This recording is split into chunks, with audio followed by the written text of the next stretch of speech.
Épisode 8 de la session d'hiver 2024 du podcast Bulletin sportif. Bienvenue, merci d'être là. On approche, on est plus qu'approché de la fin. On est vraiment vers la conclusion de toutes les saisons de sport au niveau universitaire et collégial. Donc, il y a tellement de stock à suivre, tellement de qualité de sport qui se passe, tellement de gros moments.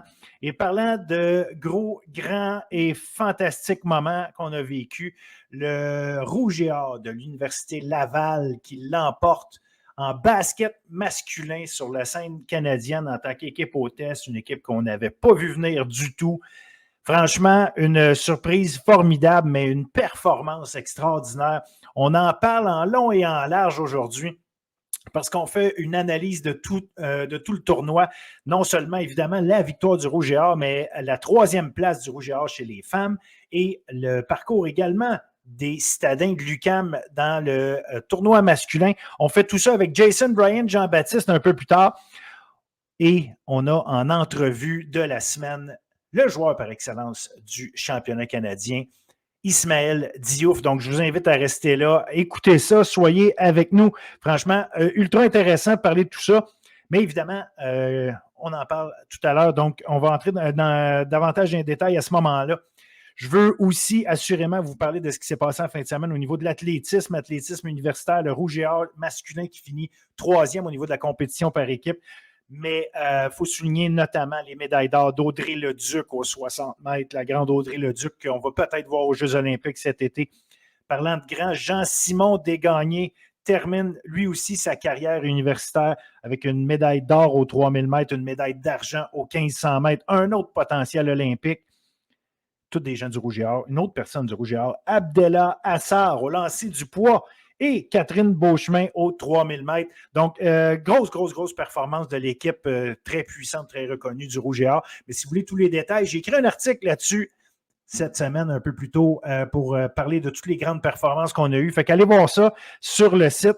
Parlant de ce que j'ai mentionné dans cet article-là, il y a également les résultats au niveau de la natation universitaire. Le tournoi, c'est le tournoi de basket qui s'est passé à Québec. Le championnat universitaire de natation se passait à Montréal, à Pointe-Claire plus précisément, organisé par McGill. Et McGill, d'ailleurs, chez les hommes, termine 3e dans le volet par équipe. Notons notamment les 2 médailles d'or de Pablo Collin dans l'ensemble des belles récoltes, de la belle récolte des athlètes québécois. Anaïs Arlandis aussi des Carabins de l'Université de Montréal, 2 médailles d'argent dans son cas.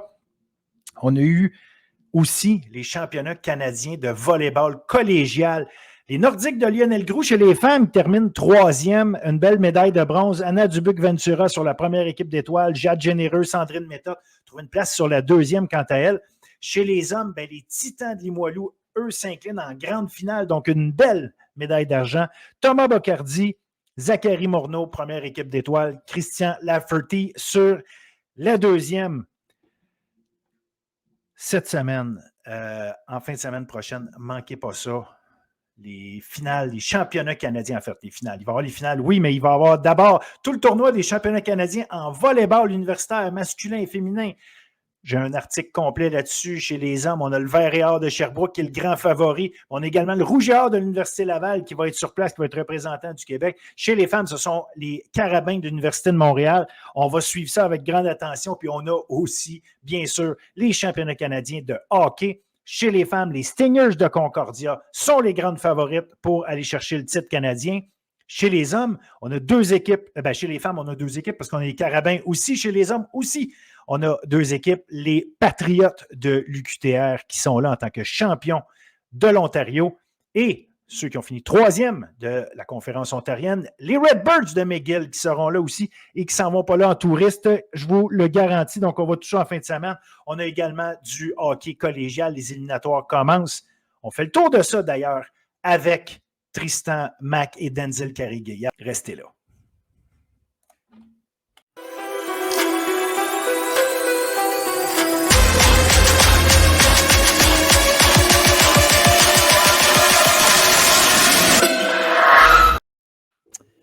hockey collégial masculin, Tristan Denzel. Bonjour, messieurs. Salut à vous deux. Bonjour, messieurs. Et là, on se prépare aux choses très sérieuses, les éliminatoires qui commencent en fin de semaine prochaine. On en avait parlé la semaine dernière. On avait déjà une bonne idée du portrait, mais maintenant, il est complet et réel. On va rapidement, rapidement. Je vais clairer l'affaire tout de suite. Filon de Thetford, Lyon de Champlain-Saint-Laurent, Rebelle de Sorel-Tracy, Boomerang d'André Laurando ne jouent pas en première ronde. Pas parce qu'ils ne sont pas assez bons, au contraire, parce qu'ils se sont gagnés une place en deuxième directement. Et ce qui nous amène à la première ronde. Bon, je vais éclairer l'autre affaire tout de suite. Les Gaillards de l'Abitibi-Témiscamingue, malheureusement, sont éliminés dû à leur 13e rang, ce qui nous fait en sorte qu'on se retrouve avec ceci. Les Janois du Collège d'Alma qui vont recevoir les Patriotes de Saint-Laurent. Il y a eu une petite erreur sur le site web, Philippe. C'est la flèche, tu as raison, excuse-moi. On vient d'en parler en plus. Puis juste pour expliquer la raison du pourquoi la flèche passe devant, il y a André Laurando puis Champlain-Saint-Laurent, malheureusement, pour des raisons de panne d'électricité à Val-Bélair. Les deux équipes n'ont pas été en mesure de jouer le match prévu dimanche. Dans le calendrier de la Flèche et de Lennoxville, il y a un match qui est annulé, remis, peu importe. Puis, dans les règlements spécifiques de la Ligue, toutes les équipes sont supposées de jouer 36 matchs de saison régulière. Puis, si ce n'est pas le cas, là, il faut regarder selon le nombre de victoires. Et à l'intérieur du nombre de victoires, il faut écarter le nombre de victoires acquises en tir de barrage. Alma a eu 4 victoires en tir de barrage versus 1 pour la Flèche. Donc, la Flèche a passé en avant, puis les Dragons vont recevoir les Patriotes du Cégep de Saint-Laurent pour le premier tour. Donc, c'était juste des petites spécifications pour que le monde puisse être mis au courant de la situation. Donc, mon erreur que je ne voulais pas faire parce qu'on s'en était parlé juste avant, puis je l'ai faite pareil, mais ça a permis à Tristan d'expliquer tout ça. Donc, c'est parfait. Je recommence. La Flèche contre Saint-Laurent, Alma contre Sainte-Foy. Ensuite, on a un peu la même situation avec Champlain, Lennoxville, Saint-Hyacinthe. C'est Saint-Hyacinthe qui est passé devant.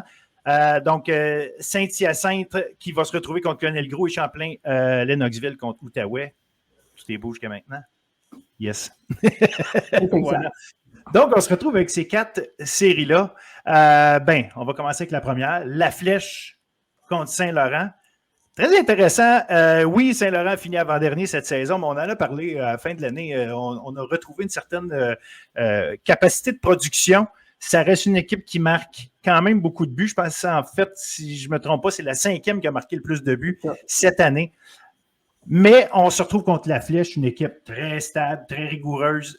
Donc, ça va être intéressant de voir est-ce que Saint-Laurent va être capable d'utiliser sa puissance à l'attaque puis causer une forme de surprise. Denzel, je te laisse commencer avec celle-là.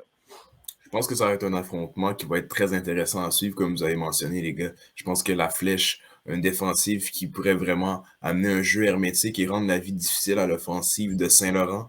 On a assisté à des matchs assez serrés entre ces deux formations. Le plus récent duel, ça s'est terminé 7-5 en faveur des Patriotes. Est-ce qu'on va reproduire ce genre de performance en série? J'en doute, je m'attends à des matchs beaucoup plus serrés avec un peu moins de buts. On a eu 2 victoires du côté de la Flèche en 2023-2024 face à Saint-Laurent. On a cumulé plus de victoires en 2024 du côté de Saint-Laurent. Est-ce qu'on sera en mesure de surfer sur cette vague de succès? On a entamé un processus qui, pour l'instant, a quand même donné plus de résultats concrets en 2024. Je pense pas que ça va être assez, malheureusement, du côté de Saint-Laurent pour aller chercher une victoire lors du premier tour. Je vais aller avec une prédiction du côté de la Flèche en 3. La Flèche en 3. Tristan? Oui, écoute, quand je regarde ce duel-là, comme tu l'as mentionné en préambule, Saint-Laurent est quand même la 5e meilleure équipe au niveau des buts pour. Ici, je regarde au niveau des classements des joueurs. Antoine Gagnon, le 2e meilleur pointeur du circuit, 55 points en 36 matchs. Et Danick Latour, 49 en 36. Pour moi, ça, c'est quand même très indicateur de la chose. En même temps, la Flèche, c'est la 11e équipe dans les buts pour dans la Ligue. C'est une des équipes qui a accordé le moins de buts au cours de la saison. Moi, quand je vois ça, je me dis, OK, ils vont dépendre d'Alexis Hull en avant. Puis Alexis Hull, au niveau des pointeurs dans la ligue, il est 16e au total. Il n'y a aucun autre joueur des Dragons qui n'est devant lui au niveau du classement des joueurs. Donc là, je me dis, ils vont peut-être avoir de la difficulté du côté de la flèche, là. Puis, bon, Étienne Gélina, probablement, lui, le gardien de but partant. Ceci dit, Gélina s'est blessé contre le Boomerang. Il est revenu là, en fin de match, mais je me pose des questions sur la situation parce que ça semblait être très douloureux quand il s'était blessé. J'ai peur pour lui que ça ait un impact là, au niveau de ses performances. Puis quand je regarde la situation des choses, du côté de Saint-Laurent, c'est pas compliqué. Il faut que Carreras ou Lamarche fasse le travail. Si un des deux gardiens de but fait le travail, puis qu'ils sont en mesure de gérer les confrontations à l'attaque pour faire en sorte que Gagnon et Latour, 2 joueurs de 20 ans, se démarquent, ils peuvent vaincre les Dragons. Donc, moi, de mon côté, je vais les Patriotes en 3. Intéressant. Donc, les Patriotes en 3 d'un côté. Donc, on commencerait avec une surprise. Écoute, surprise, oui, mais comme tu l'as mentionné, avec un Antoine Gagnon, Danick Latour, on a quand même des joueurs qui font partie de l'élite de cette ligue-là. Donc, il ne faut pas négliger ça, c'est sûr. Philippe, il ne faut pas l'oublier, quand ils ont gagné le championnat l'année passée, puis je sais que l'année passée, tu avais des Carl-Anthony Massé, puis des Sacha Trudel, puis des F. Gascon. Puis des F. Gascon et compagnie. On demeure pas moins que les joueurs qui sont revenus ont quand même gagné un championnat, savent qu'est-ce que ça prend pour gagner en séries éliminatoires. Puis Gagnon et Latour étaient parmi les meilleurs joueurs des Patriotes en séries éliminatoires l'année passée pour la run jusqu'en finale. Donc, j'ai l'impression que ces deux-là vont vouloir faire en sorte que, ils vont faire amende honorable à leur dernière année, parce qu'il ne faut pas oublier que ce sont des joueurs de 20 ans.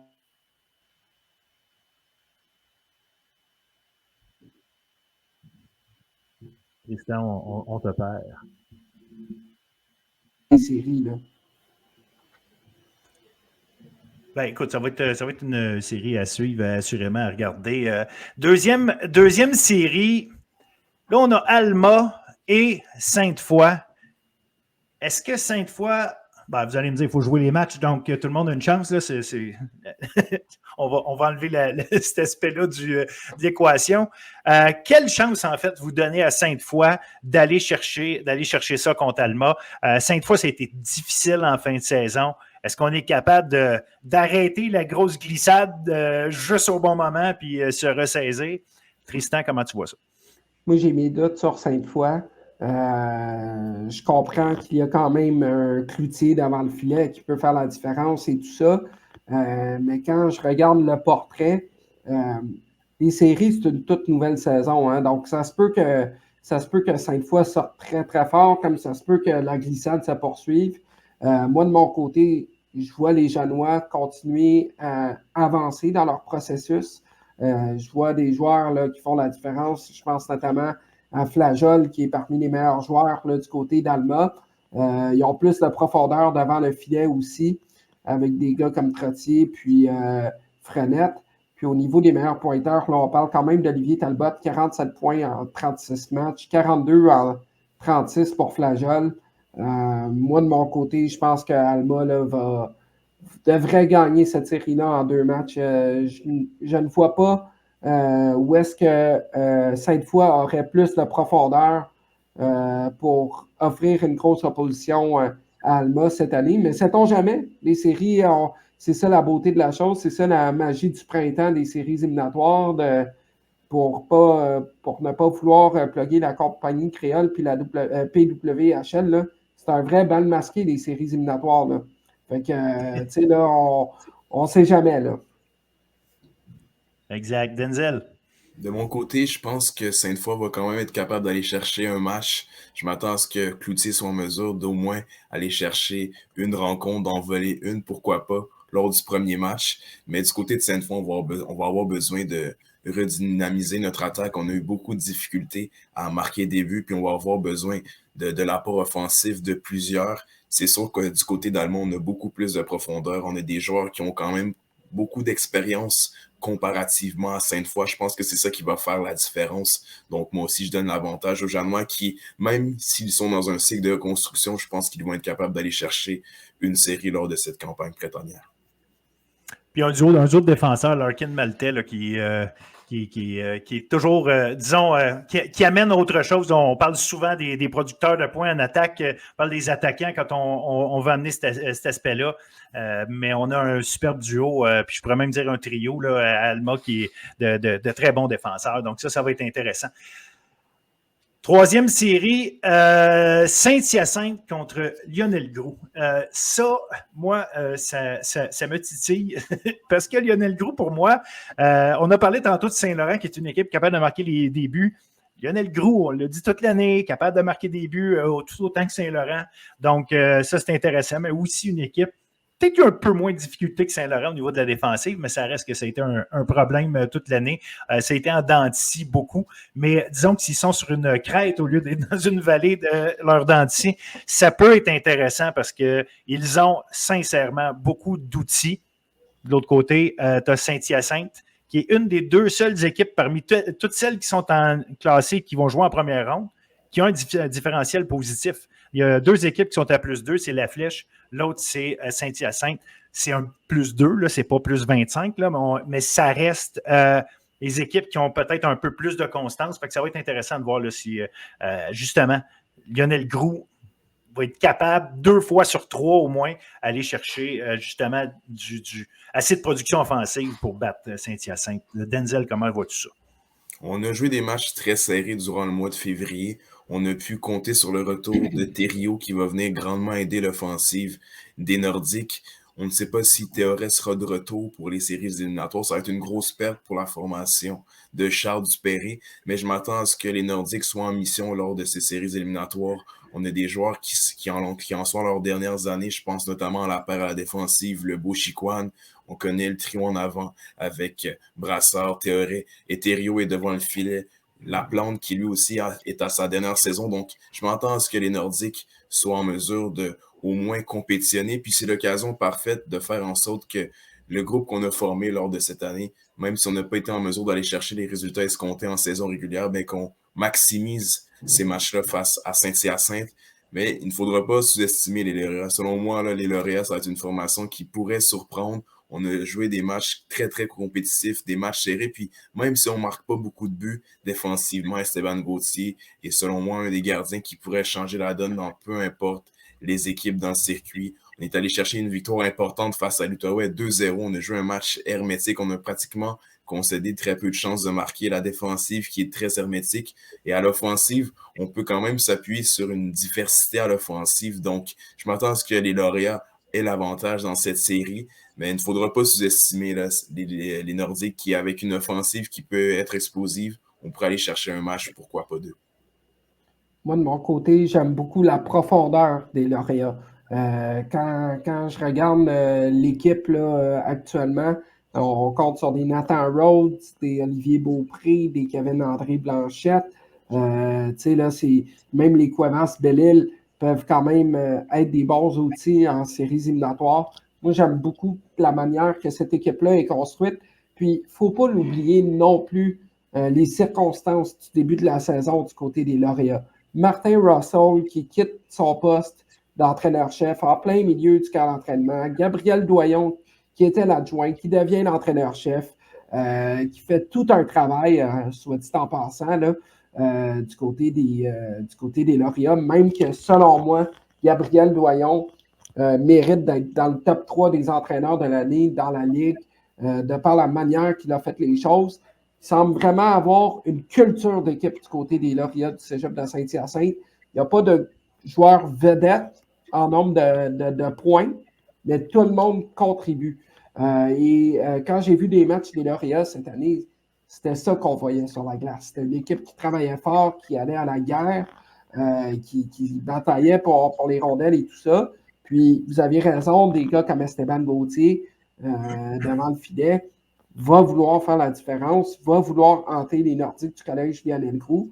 Ceci dit, du côté des Nordiques, Théoret, Thériault, Brassard, Brassard s'est blessé dans un des derniers matchs de la saison là, des Nordiques. Théoret est un petit peu sur la touche aussi. Donc, il y a un petit peu de difficulté d'avoir Lionel-Groux là, passer la première ronde. Selon moi, ça va être une série compétitive, ça va être serré, mais ça va tourner en faveur des Lauréats. Selon moi, la culture d'équipe et la manière de faire les choses du côté de Gabriel Doyon, puis peut-être que c'est moi qui en fait une hyperbole du travail de Gabriel Doyon, mais à mon avis, Gabriel est en train de sauver le programme des Lauréats de Saint-Hyacinthe par la manière qu'il a fait les choses depuis le camp d'entraînement. Surtout, personne ne voulait jouer du côté de Saint-Hyacinthe jusqu'à tout récemment, là. Puis là, on verra ce que ça va donner dans les prochaines années, mais je suis persuadé que Gabriel Doyon est en train de vraiment là, mettre les coups des franches et il est en train de mettre une bonne fondation pour que cette équipe-là fonctionne dans le futur. Selon moi, les Lauréats vont gagner en 3 matchs. Intéressant. Puis oui, une victoire, probablement que ça assurerait un paquet de bonnes choses pour la suite, qu'on parle de recrutement et tout. Ça va être évidemment ça aussi à surveiller. Une série, la dernière des 4 dont on va parler, entre 2 équipes parmi les plus punies de la Ligue. Les Griffons de l'Outaouais, les Cougars de Champlain-Lennoxville. Est-ce que ces statuts-là d'équipes les plus punies va annoncer une série très robuste ou au contraire, évidemment, je comprends qu'on veut garder notre identité, mais est-ce qu'il y en a une des deux qui va essayer de faire plus attention pour justement peut-être faire sortir l'autre de ses gonds, profiter d'avantages numériques, celle des deux qui va peut-être être capable de se retenir un peu plus ou en tout cas de savoir bien utiliser son niveau d'agressivité, aura-t-elle l'avantage? Tristan, je te laisse m'annoncer ce que tu vois dans ta boule de cristal par rapport à la série Cougar-Griffon. Honnêtement, j'ai vraiment hâte de voir cette série-là. En sens où est-ce que les Cougars ont complètement changé d'identité d'équipe depuis que Dominique Desmarais est là. Et ça paraît dans leur style de jeu. Et je m'explique. Lorsque Stéphane Lebeau était là, et je n'ai rien contre Stéphane, gagnant de la Coupe Stanley, il a fait des très belles choses dans le circuit collégial et au niveau du hockey. Puis la preuve, il a souvent participé soit à des finales ou des demi-finales. Son équipe s'est souvent rendue dans le haut du classement général. Lorsque Stéphane Lebeau était là, cette équipe des Cougars misait surtout sur le talent individuel des joueurs. C'était pas nécessairement le jeu robustesse, c'était pas nécessairement la physicalité du jeu. C'était surtout le talent des joueurs. Du côté de Dominique Desmarais, on voit une équipe qui semble être pas mal plus travaillante que dans le passé. On semble voir une équipe plus robuste, qui va aller à la guerre, qui va vouloir aller chercher les batailles territoriales, qui va vouloir aller chercher des rondelles et tout ça. Du côté des Cougars, là, j'aime bien ce que je vois là. Benjamin Clément, Thomas Sirois, William Picard, puis devant le filet, là, Émile Pagé fait tout un travail pour cette équipe-là, l'ancien des élites de Jonquière, d'ailleurs, dans le M18-3A. Mais on dirait qu'il manque quelque chose du côté des Cougars, comparativement aux Griffons, qui ont une équipe qui est vraiment là, quand même bien bâtie. Maxime Villeneuve-Ménard a déjà gagné dans ce circuit-là. C'est ce que ça prend pour gagner. Puis en même temps, je regarde du côté des Griffons. Justin Julien, Christopher Talbot, Zachary Chénard, Mathis Paris. On voit de la profondeur dans l'équipe des Griffons, offensivement parlant. Moi, de mon côté, je vois les Griffons passer la première ronde en 3 matchs. Ça va être très serré. Selon moi, là, ça va être la meilleure série des 4. Là. Mais je pense que les Griffons vont passer à travers les Cougars du Collège Champlain-Lennoxville. Je Je vois sensiblement la même chose de mon côté. Je pense qu'on a assisté à des matchs très serrés entre ces deux formations depuis le début de l'année. Une victoire de 3-2 pour débuter du côté de Lennoxville. Par la suite, 2 gains de 2-1 du côté de l'Outaouais. Donc, pour moi, je m'attends à ce que ce soit la série la plus serrée. Comme tu l'as mentionné, Phil, je pense que l'indiscipline sera à surveiller. L'avantage numérique des Griffons a souvent été la marque de commerce de la formation de Maxime Villeneuve-Ménard en séries éliminatoires. Est-ce que ça sera le cas en 2024? Je pense que ça pourrait être un élément à surveiller, étant donné qu'on a des joueurs offensivement qui, durant la deuxième moitié de la saison, se sont découverts. On a un nouveau corps arrière sur la première vague d'avantages numériques en Anthony Cloutier qui donne beaucoup de bien à la brigade défensive. Je m'attends à ce que les gardiens de but aient un rôle vraiment important dans cette série. Un gardien de but recrute de chaque côté. La Fontaine face à Pagé, vraisemblablement. Je pense qu'on devrait assister à une série serrée. Et du côté de Lennoxville, je suis sûr qu'on voudra jouer les troubles-fêtes à Gatineau dimanche. On a 2 joueurs natifs de la région, Ryan Cronwall et Mitchell Amigao, qui à chaque fois qu'ils viennent au complexe Banchot-Brière, on sent qu'il y a une énergie, puis qu'on veut venir chercher un résultat, puis déranger la formation de l'Outaouais. Donc, cette série-là qui va débuter vendredi à Sherbrooke, ça va se déplacer à Gatineau dimanche, mais je m'attends à une série très enlevante. Et je vais donner l'avantage aux Griffons, moi aussi. C'est une formation qui a quand même de l'expérience. On a amené des joueurs qui ont remporté le championnat en 2022 pour conclure la saison. Donc, je m'attends à ce que la formation de Maxime Villeneuve-Ménard s'impose en 3 matchs. Puis, tu sais, je regarde les statistiques avancées, là. Outaouais sont 6e au niveau de l'avantage numérique. Lennox sont 11e en avantage numérique. Et au niveau du désavantage numérique, eh bien, Outaouais sont 11e. Puis, l'avantage numérique, l'avantage numérique, de Lennox est 11e. Celui de l'Outaouais est 6e. Au niveau des infériorités numériques, 11e pour Outaouais et 4e pour Lennox. Donc, c'est là qu'on voit là, que les punitions, en sens où est-ce que, puis, ce n'est pas une critique de l'arbitrage, c'est un fait. En séries éliminatoires, là, on sait que les arbitres donnent moins de pénalités. Là. Ça, là, c'est une formalité. Là. Peu importe où est-ce que vous allez, peu importe à qui vous allez parler, les superviseurs, les officiels mineurs, les entraîneurs, les parents, peu importe. Tout le monde va dire que les officiels vont moins appeler de pénalités en séries éliminatoires. Ce qui est vrai parce qu'ils ne veulent pas nécessairement là, avoir un impact sur le match. C'est là qu'on voit à quel point que les unités spéciales vont être importantes en séries éliminatoires. Les buts à égalité numérique vont se faire rares de par le peu d'espace sur la glace. Et les buts en unité spéciale vont être encore plus rares. Donc, j'ai vraiment hâte d'avoir les duels de la première ronde, surtout au niveau de l'aspect des unités spéciales. Là, ça va être très intéressant.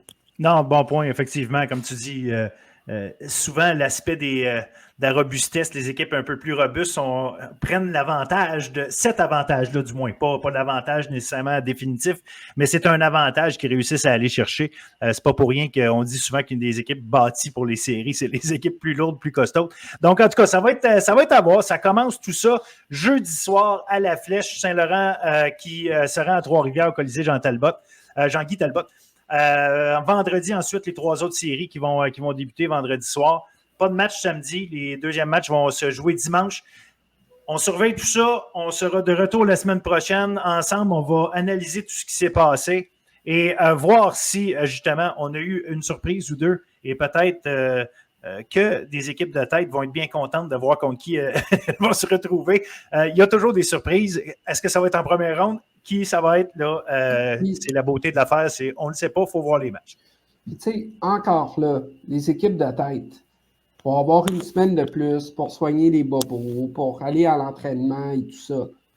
Ils vont attendre les autres équipes. Là.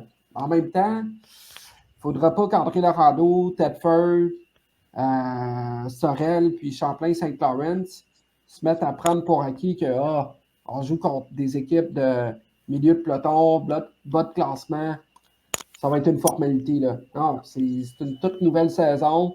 Tu as des équipes qui ont des joueurs qui ont déjà gagné dans le passé, que ce soit au niveau du M18 Division 1, M18 3A, peu importe. Il y a des entraîneurs d'expérience qui ont déjà gagné dans le circuit. Tout va dépendre de la gestion de match, de la gestion des émotions, des confrontations entre les joueurs. On sait que les meilleures lignes vont s'opposer l'une contre l'autre. Après ça, deuxième changement et tout ça, ça va faire la différence. J'ai vraiment hâte de voir parce que, pour vrai, on a beau avoir donné nos prédictions en date d'aujourd'hui, du 12 mars. Là, ça vaut toujours ce que ça vaut. Ça se peut que mes 4 prédictions soient mauvaises, comme ça se peut qu'elles soient les bonnes. Puis ça se peut que les 4 prédictions à Denzel ne soient pas les bonnes non plus. Donc, vraiment, on ne veut que voir du beau spectacle de hockey, du hockey propre. Puis après ça, ben, on va voir la suite des choses. Pas inquiet.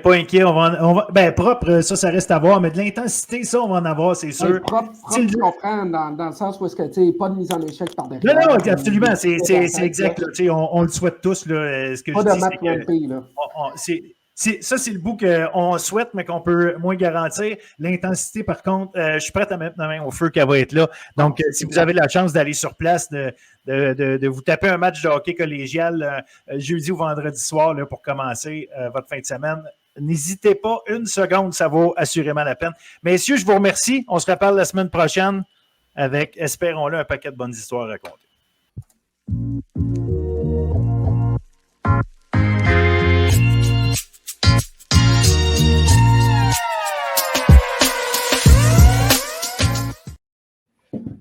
Segment basket avec Jason. Brian Jean-Baptiste. Salut Jason. Salut Phil. Segment basket, mais un gros segment basket parce que c'était les finales nationales auxquelles on a eu droit. Puis, ben écoutez, à moins d'avoir habité sous une roche pendant quelques semaines, je pense que vous êtes conscient et au courant que le Rouge et Or a causé une gigantesque surprise dans le tournoi masculin.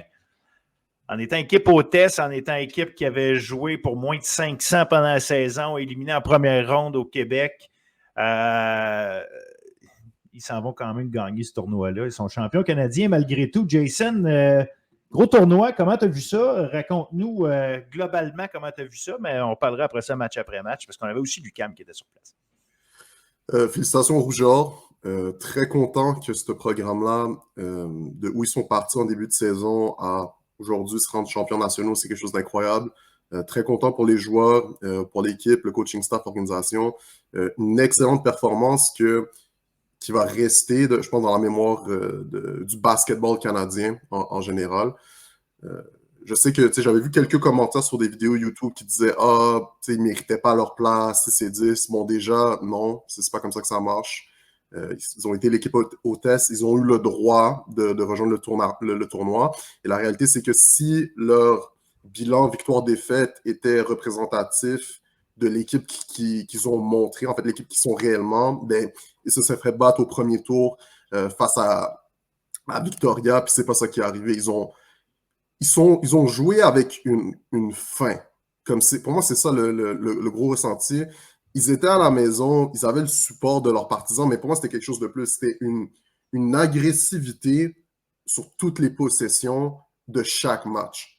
C'est ça qui les a démarqués. Il y avait une agressivité, puis ajouté à ça, tu avais une discipline défensive et offensive au niveau des passes, au niveau de bien comprendre les switches, c'est-à-dire vraiment de pivoter puis d'alterner les positions de joueurs pour répondre à l'attaque adverse. Leur discipline là-dessus était impeccable et collectivement, ils ont fait toutes les petites choses, que ce soit prendre les rebonds, dévier des passes, faire les bonnes passes au bon moment, rentrer des tirs, ne pas laisser l'adversaire rentrer dans le match. Quand tu as un écart de 2, tu agrandis l'écart à 4, tu agrandis l'écart à 8. Tu ne laisses pas l'adversaire égaliser. Fait. Pour moi, c'est toutes ces choses-là qui ont fait que le Rouge et Or s'est montré l'équipe la plus... Honnêtement, c'était très dominant. Pour avoir vu tous les matchs, le Rouge et Or a juste battu chaque adversaire d'une façon assez dominante. Je sais que les scores sont plus proches dépendamment des matchs, mais si tu as vu les clips, si tu as vu les choses, pour moi, le Rouge et Or s'est affirmé tout au long de ces séries éliminatoires. Ben oui, j'ai plus que vu les clips. Effectivement, j'ai regardé tous les matchs que je pouvais regarder qui concernaient les équipes du Québec.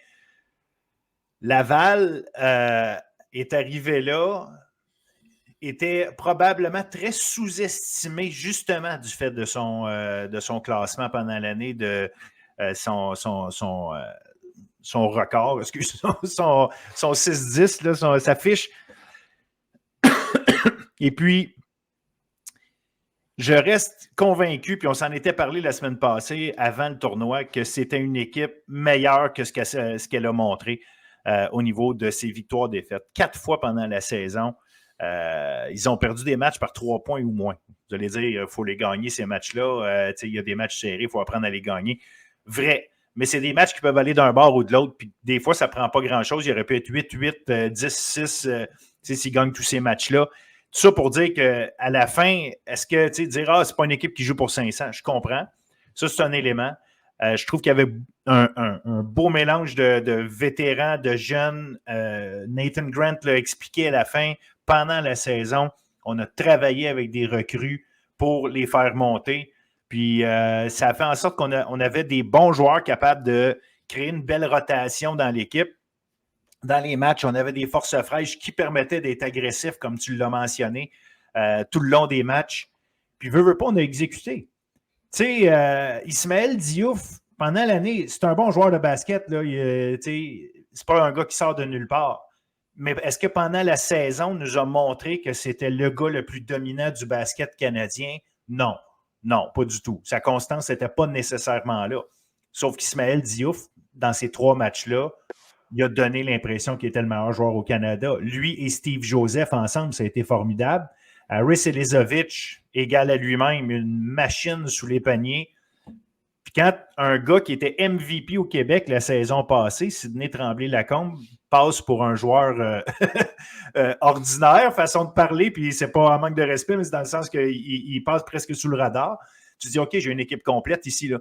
J'ai une équipe où est-ce que tout le monde sur le terrain est capable d'être efficace. Puis, regarde, ils l'ont montré au meilleur moment, c'est-à-dire au championnat canadien, et soulevé par la foule, assurément. Mais, regarde, il est arrivé quelque chose avec cette équipe-là. Puis, ça a fonctionné. Mais c'est pas une équipe qui méritait pas. À partir du moment où tu es équipe hôtesse, tu mérites d'être là. Mais je veux dire, c'est une équipe qui était meilleure que ce que le monde s'attendait. Et ils l'ont prouvé. Parce que tu ne gagnes pas 3 matchs comme ça contre les meilleures équipes au Canada en étant juste chanceux. Il y a un élément là-dedans. Non, tu as totalement raison, Phil. C'était pas de la chance. Ils ont dominé. Ils ont vraiment tout. On pourra jeter un œil à tous les matchs, mais tous les matchs, pour de vrai, comme tu l'as mentionné, Ismaël Diouf, Steve Joseph, Elizovic, ces 3 joueurs-là étaient d'une classe séparée du reste de la compétition. Pour moi, c'est vraiment ça que j'ai vu. Comme il n'y avait pas d'autres joueurs de aucune équipe. Comme ici et là, il y a des gars qui ont peut-être eu des performances en termes de points, peut-être plus explosives, mais vraiment en termes d'impact, puis de qu'est-ce que ces gars-là apportaient. Que ce soit Steve Joseph prendre les bonnes décisions, attaquer le cercle, toujours prendre avantage de son match-up. Ismaël Diouf, la défense, la physicalité, s'affirmer, prendre des rebonds. Elizovic, les rebonds défensifs et offensifs, les prendre sur les possessions clés, puis aussi bien protéger le cercle. Pour de vrai, ces joueurs-là, en termes d'impact, puis tu as Sidney Tremblay-Lacombe que, oui, comme tu l'as dit, il y avait un rôle un peu plus humble, mais en même temps, il était un peu la colle. Exact. L'expérience, je le voyais beaucoup communiquer, parler à un Steve Joseph, parler aux gars autour de lui pour leur dire « OK, vas-y, va là, je vais te faire une passe, on va s'approcher du cercle. » En défense, il communiquait les rotations, etc. Il faisait d'autres choses. Il n'y avait pas le rôle de l'an passé où c'était OK, un one-man show d'un scoreur à 20 points, mais sachant qu'il pouvait scorer surtout les 4e quarts, puis sur des fins de possession, il avait toujours un apport offensif. C'était peut-être pas juste l'explosion qu'on devait lui demander. C'est pas ça qui était demandé de lui. C'était vraiment d'apporter quelque chose où il rassemblait, puis c'était un peu un leader vocal de ce que j'ai vu. Puis honnêtement, ça a eu tout autant un impact que s'il y aurait eu 25 points de moyenne et que ça aurait été ça. Puis d'ailleurs, je sais pas honnêtement si ça aurait été le Sidney Tremblay-Lacombe show, je pense pas qu'ils auraient gagné de façon aussi dominante qu'ils l'ont montré. Ah, pas de doute. C'est sûr que non. Puis tu l'as dit, c'était la colle. Mais en même temps, c'est pas un gars qui faisait rien. Là. Il a fait 14 points au premier match contre les Vikes, 4 tirs de 3 points. À un moment donné, je veux zéro diminuer son apport, c'est pas ça, mais tu l'as dit, il y avait un rôle à l'intérieur d'une équipe. Et tu sais, veut pas, à un moment donné, c'est là qu'on en est. Les grosses et très bonnes équipes sont capables d'avoir différentes personnes qui performent à différents moments du match. Pas nécessairement un match donné, c'est une personne, mais à différents moments dans le match aussi, c'est chacun prend son rôle. Regarde le premier match, les Vikes de Victoria. Le gars qui domine cette équipe-là, c'est Diego Mafia, qui est le joueur par excellence au Canada. Il marque 26 points au premier match contre le Rouge et Or. Mais le Rouge et Or, tu as des gars qui en marquent 17, 14, 10, 10. Tu as Jaden de la Rosilière, un autre recrue, qui joue 24 minutes. Tu sais, on a été capable en groupe de faire le travail pour dire, tu sais, puis on le voit dans NBA souvent, tu es une équipe où est-ce que tu es un super joueur. Marque-les tes 25, tes 30, tes 34 points, là, c'est une chose. C'est le reste de l'équipe que je ne veux pas qu'il me dérange. Puis c'est un peu ça qu'ils ont réussi à faire. Mais mettons un gars comme Diego Mafia, il a eu un excellent match, il a bien fini le match, mais quand tu es dans une situation où tu as un joueur que c'était un peu le one-man show leader, ça c'est positif et négatif. Puis un des négatifs, c'est que il est fort possible qu'il y ait un creux dans un des quarts. Puis c'est ça qui est arrivé. Au troisième quart, Diego, il a bien joué le premier, bien joué le deuxième. Troisième quart, je pense 1-5 en termes de pourcentage de tir. Il y a eu un quart en termes de performance un peu moindre. Puis il est revenu au quatrième quart. Mais durant cette période-là, le Rougeur s'est affirmé, puis ils ont fait ce qu'ils ont à faire pour garder le match proche, puis éventuellement créer une avance, puis se séparer. Fait que c'est ça aussi l'affaire, c'est que des fois, c'est mieux d'avoir juste des gars qui savent bien leur rôle, puis qu'ils connaissent leur rôle, peuvent exceller dans leur rôle, dans un collectif, plutôt que mettre l'équipe de basket sur les épaules de peut-être un joueur ou de donner un apport à plus un joueur.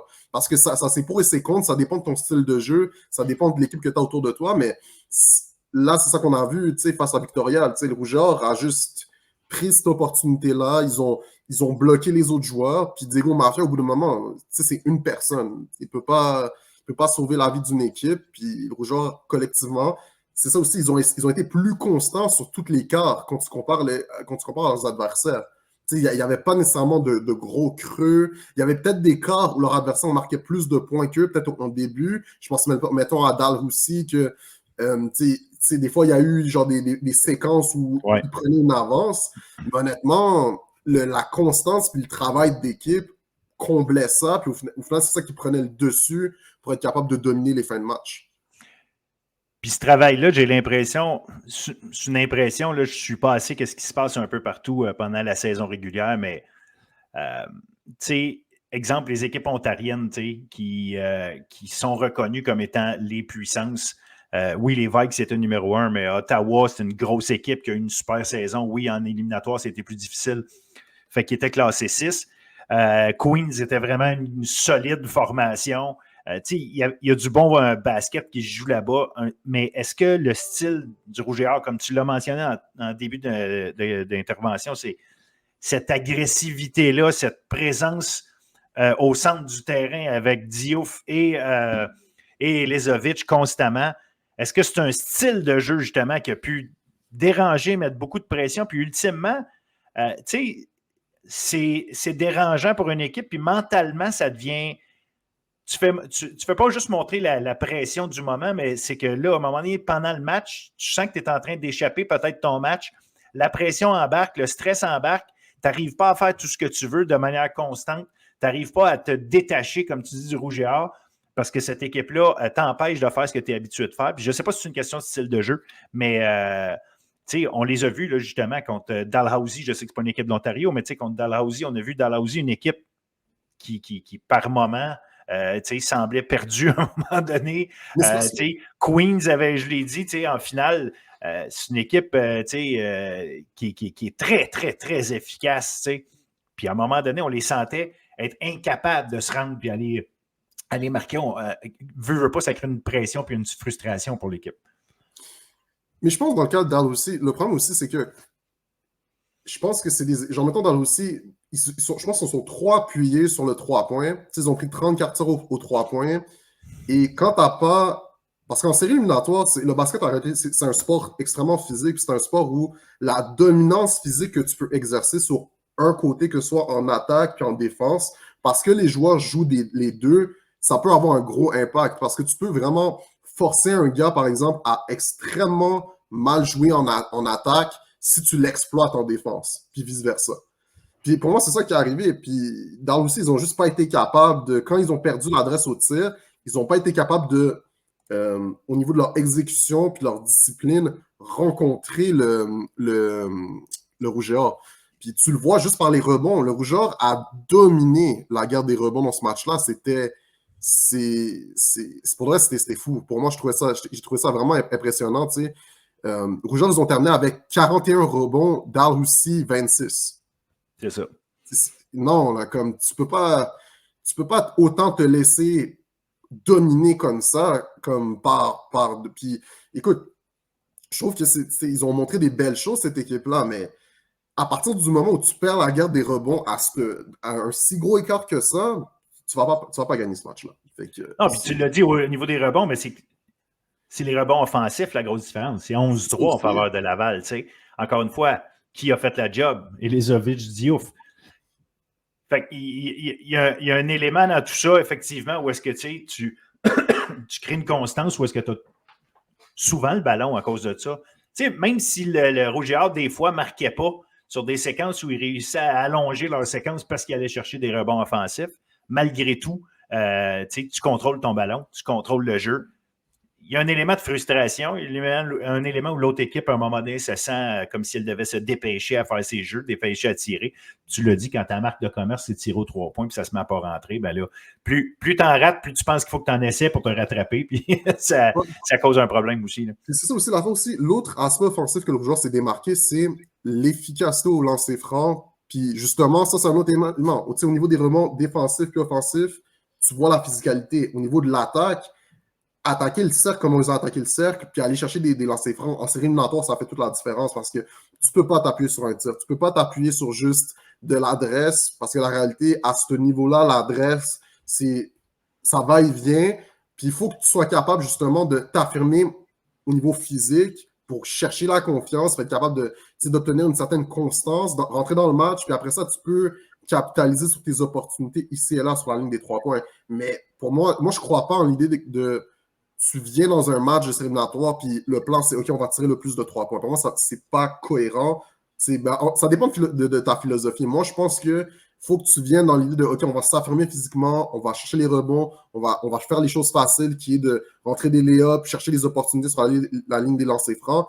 Puis après ça, tu vas chercher l'adresse aux 3 points. Mais pour de vrai, le Rouge et Or, pour moi, c'était juste une dominance sur les 3 matchs. Le match de fin contre Queens, Steve Joseph puis Ismaël Diouf, ils ont dominé. Il faut le dire. Là, ils sont arrivés avec vraiment un duo en attaque et en défense remarquable. Puis ils ont pris. Au début, c'était Queens s'est affirmé, Rougeur. En fait, non, c'est pas vrai. Rougeur a dominé le premier quart. Après ça, Queens est re-rentré dans le match. Mais à la fin, tu as juste vu que le Rougeur, c'était leur année, c'était leur équipe, c'était leur moment, en fait. Puis ils ont juste pris le dessus au 4e quart, puis ils ont fait qu'est-ce qu'ils avaient à faire pour aller chercher un championnat national. Fait que chapeau à eux. Ah, absolument. Puis, tu sais, c'est une performance extraordinaire du fait que, regarde, en finale, on accorde juste 11 lancers francs. Fait que, tu sais, il y a ça aussi, là. Il y a une discipline dans tout ça. On accorde seulement 11 lancers francs à Queens, mais Queen a réussi sur 5, ceci dit. Ça rajoute. Mais tout ça pour dire que, tu sais, en fait, si on résume tout ça, c'est vraiment, tu l'as mentionné, une domination, mais à plein de niveaux. Puis, moi, ce qui m'impressionne aussi dans tout ça, c'est, oui, sur le terrain, mais c'est mentalement ce qu'ils ont réussi à faire. Tu sentais que c'est une équipe qui jouait sans l'ombre d'un doute. Là. Il allait là, all-in, façon de parler. Tu sais. Et ça a été ça qui a fait une grosse différence parce que oui, il y a des moments où ils menaient et ils se faisaient rattraper. Tu l'as dit, au premier quart, ils ont dominé Queens en finale. Se font rattraper. Il aurait pu, tu sais, à un moment donné, dire « Ah, OK, là, ils sont trop forts, là, puis on est en train... » Mais non, jamais on a senti que c'était ça. Ils savaient qu'il y a un momentum, ça se promène dans un match de basket. Tu sentais qu'ils comprenaient ce qu'il y avait à faire, puis ils le refaisaient, puis ils revenaient. En tout cas, j'ai été comme tout le monde, là, très surpris de voir ce qu'ils ont réussi à faire, mais surtout j'étais très fier de ce que ça démontrait du basket québécois. Étant donné qu'il y a peu de respect généralement qui est donné au basket universitaire québécois, mais là, enfin, ils s'en vont le gagner. Et pendant ce temps-là, parce que là, on n'en a pas parlé, mais pendant ce temps-là, les champions québécois, qui étaient l'UQAM, terminent encore pour la deuxième année de suite, cinquième, ça veut dire une fiche de 2-1. Donc, 4 victoires, 2 défaites à leurs 2 dernières années. Ça montre que les équipes au Québec sont capables de gagner leur match contre les tops au Canada, ce qui est déjà une première chose. Puis, je pense qu'on en a parlé un petit peu avant de commencer l'enregistrement. L'UQAM aurait pu passer à l'autre niveau aussi, parce que dans leur match contre les GGs, et by the way, moi, les GGs, je les considérais comme vraiment une équipe dangereuse, là. Mais ils n'ont pas. Est-ce que l'UQAM a réussi à jouer son meilleur match contre les GGs? À toi de me le dire. Là, je sais que tu as vu Absolument certaines choses. pas. Je pense que l'UQAM, ils vont s'en vouloir parce que c'était un match qui était dans leurs mains. Pour moi, le problème, c'est qu'ils ont extrêmement mal commencé le match. Je pense que c'est le match, un match de l'UQAM, de début de match, le plus mauvais que j'ai vu, là, honnêtement, depuis que je les suis. Dans le sens que c'était des pertes de ballon, la balle les échappait. Ils laissaient des paniers qu'ils auraient pas. Genre, en fait, non, c'est pas. Tu sais, défensivement, ils étaient là. Mais quand tu perds le ballon, c'était comme si leur attaque mettait leurs erreurs en attaque, ont mis plus de pression sur leur défense. Puis au bout d'un moment, Ottawa a réussi à rentrer quelques tirs plus difficiles. Tu sais, genre, je pense à des floaters, des mid-range, des fois qu'ils ont créé l'avance avec des tirs difficiles, mais la défense de l'UQAM a quand même réussi à les contenir. Puis éventuellement, l'UQAM a réussi à rentrer dans ce match-là. Mais je pense que les erreurs coûteuses de ce début de match face à Ottawa a fait que ils n'ont pas été capables de se rattraper, surtout particulièrement au troisième quart. Tu sais, ça s'est joué à peu de choses, mais pour moi, si l'UQAM rentre dans ce match-là de façon disciplinée en attaque, Ottawa, oui, je sais que tu t'as dit que c'était une équipe dangereuse, mais je vais être honnête, là, de ce que j'ai vu là, de face à l'UQAM, j'ai pas trouvé qu'ils étaient tant impressionnants. Comme ils avaient des bons joueurs, faisaient des bonnes choses, mais je les ai pas trouvés wow, comme c'était l'équipe qui allait remporter le championnat. Pour moi, l'UQAM aurait dû les battre, puis ça aurait dû être UQAM rouge et or. Ça aurait dû, je sais pas si ça aurait été ça en finale, mais cet affrontement-là aurait dû avoir lieu parce que je pense que l'UQAM, je sais qu'ils ont perdu, mais pour moi, ils étaient meilleurs que Ottawa, Queen, puis Victoria. Pour moi, ils étaient meilleurs que toutes les autres équipes du classement canadien. De ce que j'ai vu, puis il y avait pas... Je pense qu'ils vont un peu s'en vouloir. Je pense qu'ils vont apprendre de ça. Je pense qu'ils vont voir que ils ont le talent. C'est vraiment la discipline, puis faire les petites choses, puis pas laisser un adversaire moindre rentrer dans un match qui n'aurait...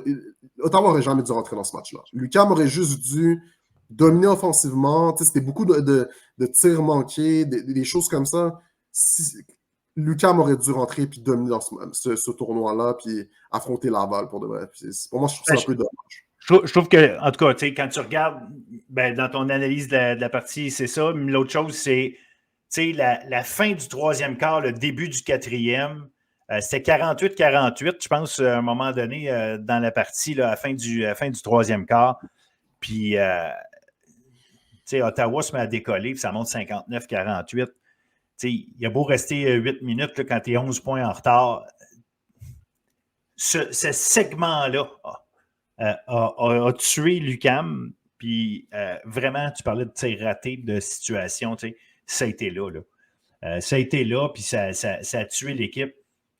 Puis effectivement, pour moi, je voyais les GGs d'Ottawa comme vraiment une excellente équipe du fait que eux, je les avais vus un peu jouer pendant la saison, ici et là.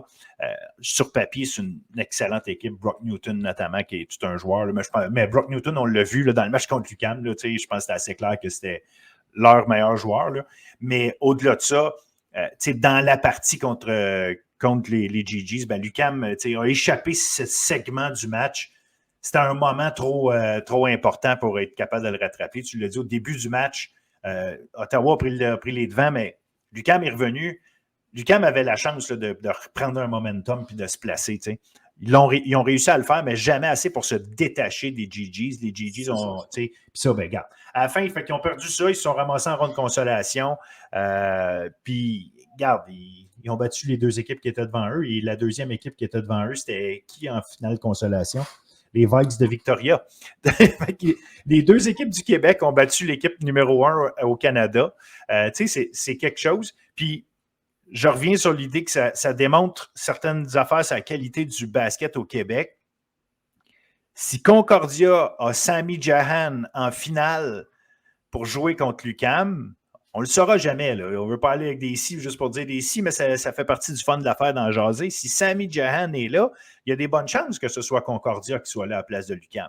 Fait que c'est juste montrer que l'UQAM qui a relativement bien fait dans ce tournoi-là avec une fiche de 2-1 aurait été à pas grand-chose que ce soit finalement Concordia qui soit là à la place.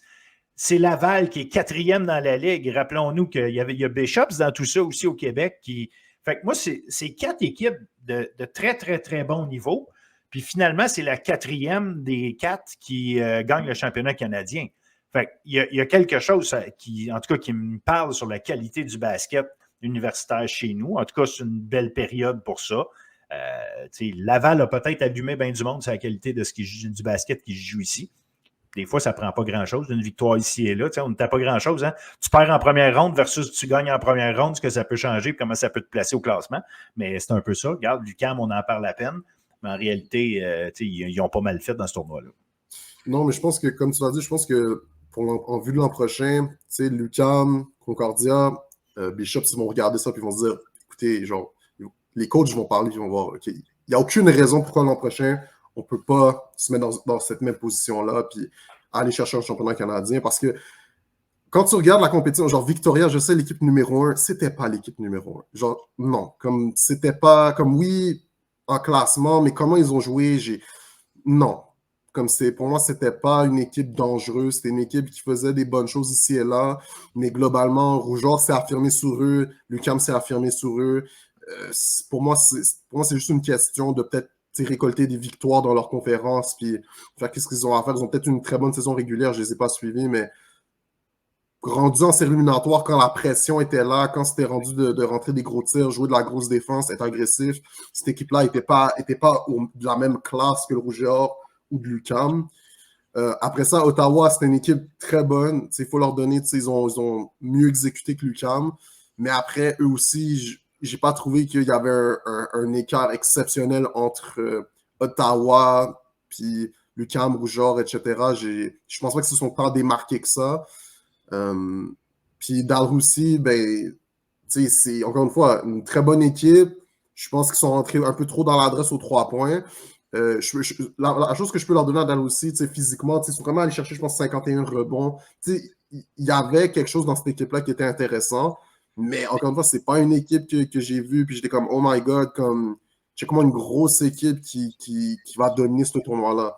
Non, le Rouge-Or, tout au long, du moment que le truc a commencé à la fin, ils ont dominé, ils ont roulé sur les équipes, puis ils ont été, oui, je sais que les écarts de points ne sont pas énormes, mais dans l'exécution, dans l'agressivité, puis dans faire rentrer les gros tirs, le Rouge-Or a dominé ce tournoi canadien. Fait que, chapeau à eux encore une fois. Puis ça va être très intéressant de voir comment les équipes au Québec vont continuer de progresser puis de répondre. Parce que là, ils l'ont vu. C'est possible, c'est accessible. Les adversaires sont vus. On peut aller les battre. C'est vraiment ça mon ressenti. Ça va être à suivre absolument, puis j'ai hâte de voir parce que l'an prochain, mon feeling, c'est que Concordia risque de partir favori. Le noyau qu'ils ont actuellement va rester le même.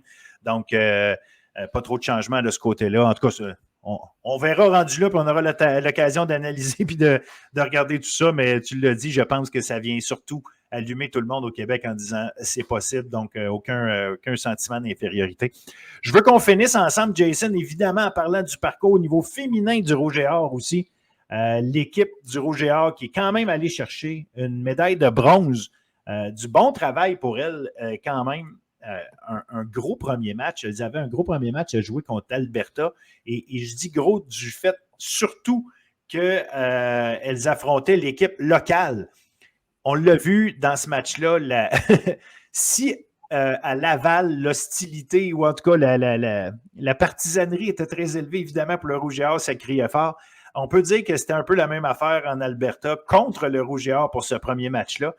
Elles ont été déstabilisées en début de match. Léa Sophie Verret, Frédéric Blais qui ont repris ça en main à un moment donné, ce match-là, tout simplement. Puis c'est ce qui a ultimement permis à Laval de se replacer et de remonter le pointage, puis vraiment prendre contrôle de ce premier match-là, le match de première ronde contre l'Alberta.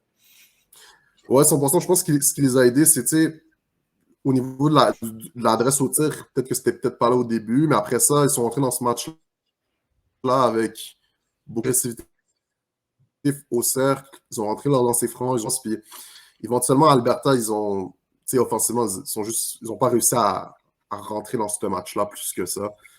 Ils ont fait des bonnes choses. Ils n'ont pas nécessairement mal joué, mais j'ai quand même trouvé que Rougeard était juste une équipe supérieure. Je pense aussi, à certaines séquences, la guerre des rebonds, je pense que le Rougeard a juste dominé dans certaines séquences. Ils sont allés chercher des rebonds offensifs, défensifs. Ils ont donné des opportunités supplémentaires à leurs tireurs. Léa Sophie Verret, la rentrée des tirs aux 3 points. Non, pour de vrai, très, très belle performance pour ce premier match-là. Et je pense elles ont amené ça face à Saskatchewan match. Tu mentionnais Saskatchewan dans ce deuxième match-là. En fait, c'est Laval, un gros début de match.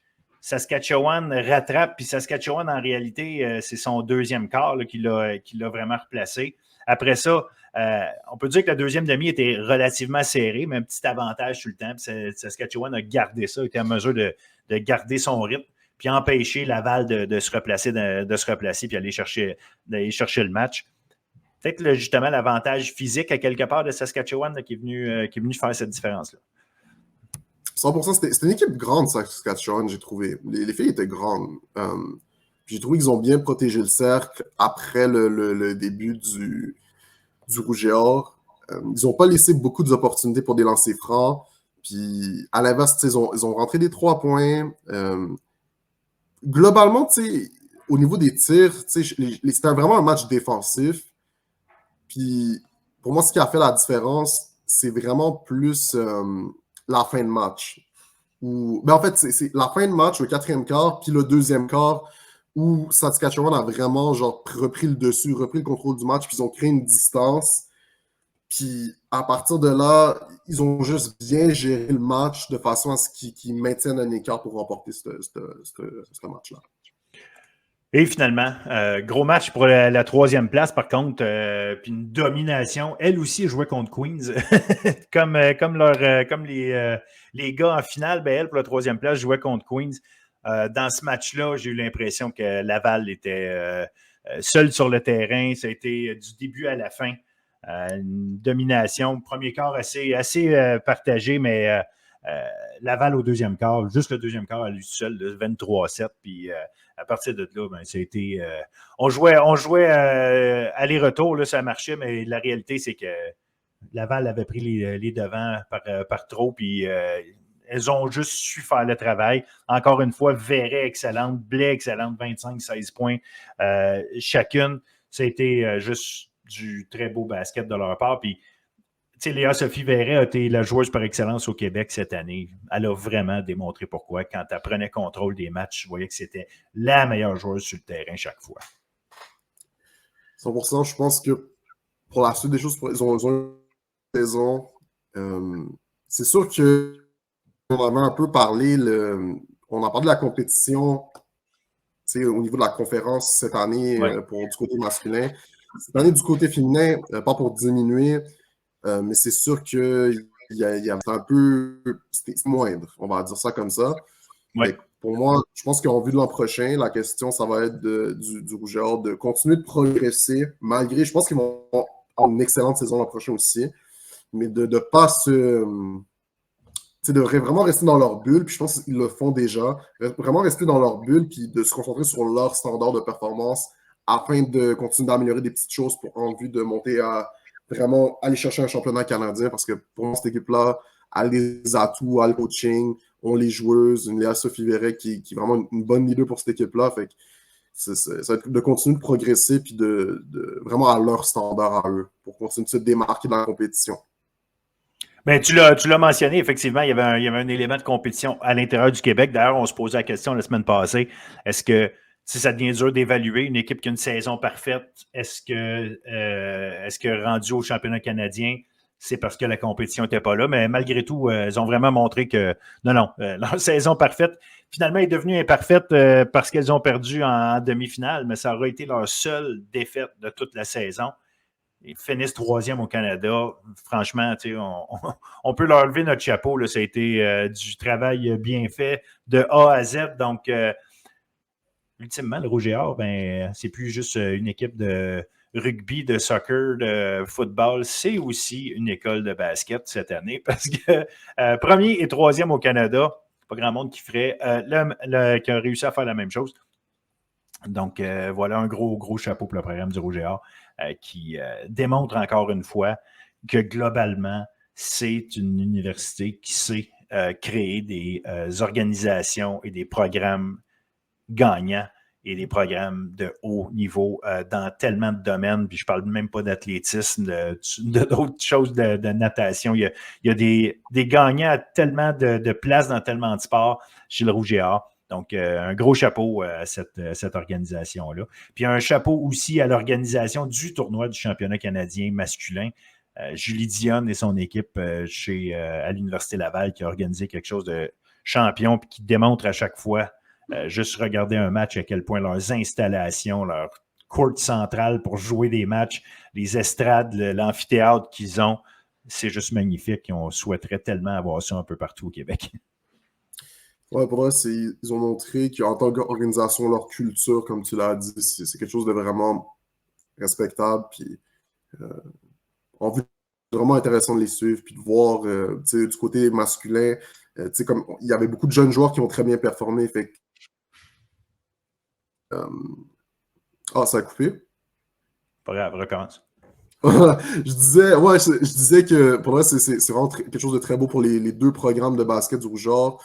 Du côté masculin, ça va être cool de voir comment ils ont eu beaucoup de jeunes joueurs qui ont eu des très gros rôles dans cette équipe. Fait comment ils vont continuer de progresser pour aller chercher un autre championnat canadien. Puis du côté féminin, ça va être juste de continuer de travailler puis de voir comment on peut faire les petites choses pour se rapprocher dans le championnat canadien. Fait que on a un très bel avenir pour le basketball québécois universitaire.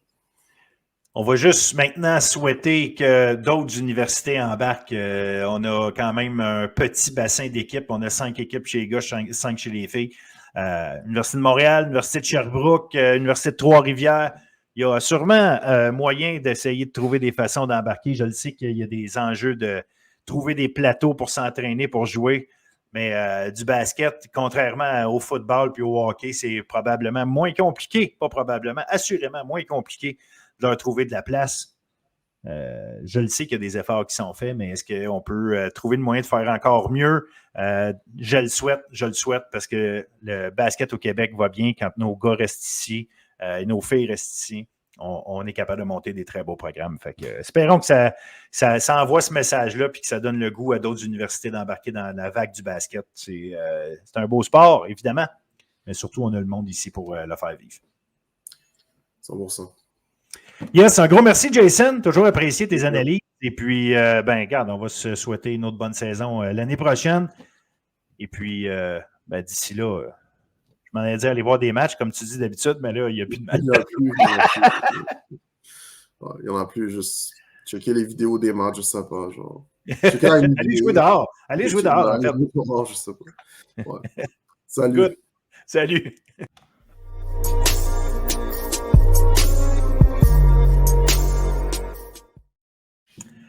Segment entrevue de la semaine, on a avec nous quelqu'un qui a marqué l'actualité sportive étudiante universitaire du basket en fin de semaine. Ismaël Diouf, nouveau champion canadien du basket universitaire. masculin avec le Rouge et Or et non seulement champion, MVP du tournoi. Ismaël, bienvenue et merci d'avoir accepté. Merci de me recevoir, c'est gentil. Écoute, on pourrait commencer par le commencement, mais je vais commencer par la fin. Raconte-nous les émotions que tu vis depuis dimanche, particulièrement dimanche. Là, je ne sais pas si depuis les choses ont changé. Est-ce que ça c'est revenu un peu normal? Comment ça se passe pour toi et tes proches? Là? Non, c'est fou. Je reçois tellement de vagues d'amour de tous mes proches, de tous mes amis, de toute ma famille qui ça me fait tellement chaud au cœur. C'est vraiment apprécié. Puis c'est quelque chose que je ne m'attendais vraiment pas à ce que ça arrive comme ça. Fait que c'est juste incroyable de recevoir autant d'amour d'un coup comme ça. Juste parce que on a gagné les nationaux. Mais même, c'est pas rien, là, mais d'un jour au lendemain, ça a changé ma vie un peu. Là. C'est ça qui est cool dans un sens, c'est que tu te dis, justement, juste parce qu'on gagne un match de basket, mais en fait, c'est ça, c'est un match de basket, mais il y a des matchs qui ont plus de résonance que d'autres. Gagner un championnat canadien comme ça, tu as aussi dit, je ne m'attendais pas à recevoir ça, mais nous, on ne s'attendait pas, et personne ne s'attendait à ce que ce soit nécessairement le Rouge et Or qui aille chercher ça, bien qu'on commence un tournoi, toutes les ardoises sont à zéro, sont effacées, mais ça reste que vous êtes arrivé là clairement comme les grands négligés. Vous avez affronté en partant les Vikes de Victoria, classés numéro 1. Vous avez été battu en demi-finale du Québec. Vous avez fini la saison 6-10. Fait que toutes les raisons étaient bonnes de ne pas penser que vous alliez vous rendre loin. Déjà, vous voir compétitionner contre Victoria, c'était une victoire en soi, je pense, en tout cas, que le monde pouvait entrevoir. Comment ça s'est passé pour que, justement, dans ce tournoi-là, vous arriviez. Puis match après match, on se dit, OK, le Rouge et Or, c'était la meilleure équipe sur le terrain aujourd'hui. Puis encore une fois, le Rouge et Or, c'est la meilleure équipe sur le terrain. 3 matchs de suite. Une fois, tu dis, OK, ça se peut. Mais 3 fois, c'est parce que vous étiez la meilleure équipe au Canada en fin de semaine. Il n'y a pas de doute. Là. Qu'est-ce qui a amené à ça? Je pense que c'était vraiment, on n'avait rien à perdre. On est arrivé là comme, il y a un temps avec on va tout donner. OK, on n'a pas eu une bonne saison, mais regarde, on laisse ça de côté. C'est là le plus important. Je pense même pendant la saison, on avait comme le petit subconscient de c'est pas grave, au moins on a eu nationaux. Même si on voulait vraiment gagner puis rentrer par la porte de devant. Mais je pense que c'était vraiment ça notre mindset un peu quand on est arrivé à ce jeu. Puis je pense que tous les gars ont tout donné. Puis avec la foule, c'était juste incroyable aussi. On ne pouvait pas demander mieux pour un match comme ça. C'était juste wow. C'est indescriptible. T'avais-tu ce feeling comme. Parce qu'on voit à TV des matchs, on veut regarder la NCAA, on regarde ça, puis tu vois justement des foules très intenses, tu sais. Et tu te dis, OK, on joue nos matchs de saison dans un bel amphithéâtre et tout, mais il n'y a pas 3200 personnes debout tout le long des matchs, tout le temps, tu sais. Fait que ce feeling-là d'être sur place, parce qu'à la télé, c'est une chose, ou sur un écran, c'est une affaire, mais d'être sur le terrain pendant que la foule vibre comme ça, c'est quoi la plus grosse différence? Est-ce que vous vous entendez mal sur le terrain? Est-ce que vous arrivez quand même à communiquer, à être capable de jouer votre game habituel malgré cette intensité-là autour de vous autres? Je n'étais même pas capable de parler à mon teammate à côté, nous dire nos jeux, puis notre coach qui nous parlait, moi, j'entendais absolument rien. Mais ça nous donne tellement d'énergie, ça nous donne un second souffle tout le temps. Moi, à partir de la deuxième demi, j'étais brûlé. Mais juste voir la foule, voir comment eux, il y avait de l'énergie pour nous, puis nous encourager, ça m'a permis de finir le match, puis de donner tout ce que j'avais pour eux aussi. Tu sais, cette année, ça je disais tantôt, bon, OK, vous finissez 6-10, mais tu sais, il y a 4 matchs cette année que vous perdez par 3 points ou moins. Fait que ça peut facilement tourner à 10-6. Tu sais, c'est là qu'on voit que ça, c'est une chose. Oui, vous perdez par 10 en demi-finale contre Concordia, qui a fini numéro 1 cette année, mais en même temps, vous étiez 1 point d'avance au début du 4e quart. Fait que vous étiez dans le game, mais à un moment donné, ça a décollé. Le RSEQ avec ça, parce que là, tu as Concordia qui a perdu en finale, donc c'est UQAM qui est allé. Ça fait 2 ans de suite que UQAM finit le tournoi 5e, mais donc 2 victoires, 1 défaite. Vous autres, vous venez de gagner le championnat. Concordia qui a fini numéro 1 cette année n'était même pas au championnat canadien. Est-ce que ça montre probablement que le RSEQ, en tout cas du moins cette année puis l'an passé, quand on regarde ça, est en train de se positionner comme une ligue vraiment solide? Puis justement, tu peux finir 3-4e de la Ligue puis être clairement dans les bonnes équipes au Canada. Est-ce qu'on voit ça trop gros à cause du moment-là ou franchement, jouer contre Concordia, contre Bishop cette année, là, c'était quelque chose aussi, là, c'était du même niveau que ce que vous avez affronté en fin de semaine? Ouais, moi je pense que oui. C'est sûr que les athlètes ailleurs aussi sont vraiment bons. Comme si je parlais de Diego Mafia, de Malcolm Christie, c'est vraiment des joueurs exceptionnels. Vraiment difficile à garder et tout. Mais je pense que la RSEQ, de plus en plus, les gars, ils restent au Québec. Avant, ils allaient vraiment plus en Ontario puis en Canada-Ouest. Mais là, de plus en plus, ça reste chez eux pour pouvoir jouer puis compétitionner au Québec. Enfin, je trouve ça vraiment intéressant. Puis je pense que ça amène vraiment quelque chose que le Québec, ça peut plus être les négligés de la place puis qu'on mérite notre place. Puis c'est sûr que c'est difficile dans une ligue à 5 équipes de toujours jouer contre les mêmes joueurs. Puis là, maintenant, on se connaît. Fait que c'est sûr que les matchs sont plus difficiles. Moi, je trouve, en tout cas. Mais le Québec, c'est sûr que c'est une bonne équipe. Là. Une bonne ligue, 100%. Ben justement, le Québec, c'est quand on regarde, mettons, plus jeune, tu vois, les Jeux du Canada, ces choses-là, le Québec a toujours bien fait. Fait qu'on le sait qu'il y a des bons joueurs au Québec. C'est pas, c'est pas une surprise en soi. C'est comme tu dis, les équipes, du fait que les très, très bons joueurs quittent souvent, s'en vont, donc ils ne continuent pas dans nos équipes ici. Fait que c'est un enjeu. Est-ce que c'est un élément qui a fait qu'un gars comme toi, tu sais, qui arrivait des Géants de Saint-Jean, qui n'étaient pas Montmorency, Dawson ou tu sais, les gros programmes Vanier, les gros programmes qu'on est habitué de voir au Québec. Toi, tu arrives de Saint-Jean, tu fais ta place là. Oui, OK, tu n'étais pas un gars de 6 pieds 2, fait que déjà, probablement que peu importe où tu allais être capable de faire ta place, du moins, en tout cas, avoir une opportunité. Mais est-ce que tu sais, comment je pourrais dire, dans ton cheminement vers l'université, vers ton choix d'université, est-ce que tu penses que s'il y avait eu plus de très, très bons joueurs qui étaient restés au Québec, ça t'aurait coupé des chances ou vraiment, tu sais, ton chemin, c'est ton chemin, c'est juste parce que tu es passé par Saint-Jean, mais que tu aurais quand même été capable de faire ta place universitaire? Ben, je pense que c'est quelque chose que je pourrais pas dire vraiment, mais je pense que les astres sont alignés pour que ça arrive. Enfin, je pense que j'aurais pu prouver peu importe où est-ce que je suis. Puis surtout Division 2, j'ai été parmi les meilleurs Division 2, mais est-ce que j'ai été bon dans la Division 1? Puis j'aurais été quand même faire voir, c'est un peu différent. Enfin, je suis quand même content d'aller en D2, même si j'ai vraiment eu un développement vraiment, vraiment tardif. Là, que je commençais à être bon ma dernière année là, de collégial. C'est sûr que en sortant de secondaire, j'avais aucune offre à part à Saint-Jean puis Édouard-Montpetit. C'est tout, j'avais rien d'autre.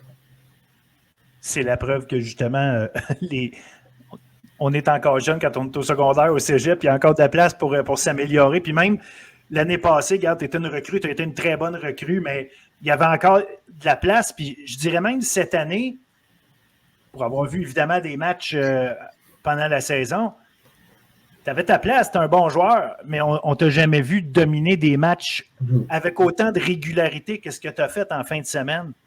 Est-ce que justement la mentalité dont tu parlais tantôt quand tu me disais on n'a rien à perdre, toi, comment c'est venu te chercher? Est-ce que c'est vraiment un élément qui a fait OK, je suis capable de take over un peu plus les matchs, je suis capable de prendre un peu plus, encore plus ma place que d'habitude? Quand tu as vu avoir des matchs de 20 points, mais ça arrive aussi des matchs de 4 points, 5 points, 6 points, tu sais. Puis au-delà même des points, tu sais, défensivement, tu étais all over the place pendant 3 matchs de suite comme ça. On n'avait pas l'impression d'avoir vu Ismaël Diouf aussi constant dans toute l'année. Ça a été quoi le déclic, justement? Je pense que c'est vraiment l'énergie de la crowd aussi. Puis le premier match, quand on a joué contre Victoria, j'ai vu que c'est pas des dieux. Là. Si eux sont capables de faire ça, moi aussi je suis capable de faire ça. Puis c'est pas parce qu'eux sont top 1 au Canada que je devrais avoir peur puis que je devrais me sentir petit dans mes shorts. C'est comme... Il fallait que je donne tout, puis il fallait que je montre un peu c'est quoi que je suis capable de faire. Parce que c'est devant tous mes amis, mes proches, ma famille. J'avais pas le choix de tout donner, puis prouver au monde entier que j'étais capable de jouer. Puis j'étais pas juste un petit gars de D2 qui a une bonne saison, mais qui risque de stagner là. Je veux vraiment m'améliorer puis continuer à augmenter mon jeu. Parle-moi de tes coéquipiers, parce qu'évidemment, oui, tu as gagné le MVP, puis ça, personne ne va te l'enlever, puis tu le méritais amplement. La question est vraiment pas là. il y a eu d'autres gars qui ont joué du solide basket autour. Ceux qui ne suivent pas souvent le basket universitaire, puis ils ont profité de cet événement-là pour regarder, ils ont appris à découvrir un Steve Joseph, la vitesse à laquelle ce gars-là joue au basketball. Des fois, tu te dis, wow, tu vas trop vite, mais c'est sa manière de jouer. Mais c'était superbe de le voir aller, comment il a dirigé votre équipe tout le long. Puis je pourrais parler de Sidney Tremblay-Lacombe, Harris Elizovic, qui pour moi est un gars à l'intérieur tellement impressionnant. Il l'avait démontré à McGill avant, mais là, le faire avec vous autres, vous étiez un superbe groupe. Justement, cette chimie d'équipe-là, est-ce qu'elle a pris du temps à se bâtir pendant l'année? Est-ce que de vous retrouver, de créer ce noyau-là, c'est quelque chose qui a pris un certain temps? Comment ça s'est bâti pour en arriver à être aussi solide ensemble en fin de saison? Même? Honnêtement, cette année, ça a été on and off parce que ça a été difficile. Les défaites et tout, en tant qu'équipe, c'était pas facile de prendre ça. Surtout, c'était par tout le temps 1, 2, 3 points.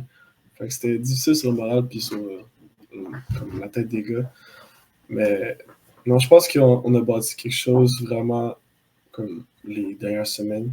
Surtout après avoir perdu contre Concordia. On a commencé à travailler fort en équipe, on était plus ensemble.